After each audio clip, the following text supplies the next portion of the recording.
How to turn on Apple Intelligence AI on iPhone 16 series. To enable Apple Intelligence on your iPhone 16 Pro or 16 Pro Max, ensure your device is running iOS 18.1 or later by going to Settings, General Software Update, and installing any available updates. Apple Intelligence currently supports US English, so you'll need to adjust your language settings. Navigate to Settings, General, Language and Region, set the iPhone language to English, US. Then go to Settings, Siri, and Search, and ensure the language is also set to English, US.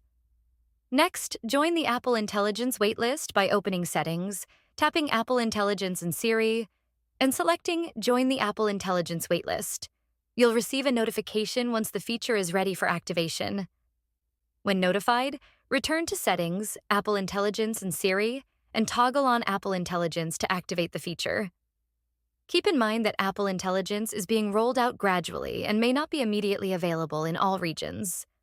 Also, ensure your device has at least 4 gigabytes of free storage to accommodate the necessary files. Following these steps will enable Apple Intelligence, allowing you to take advantage of enhanced AI capabilities on your iPhone. If you found this video helpful, don't forget to give it a thumbs up and subscribe for more tech tutorials. Thanks for watching.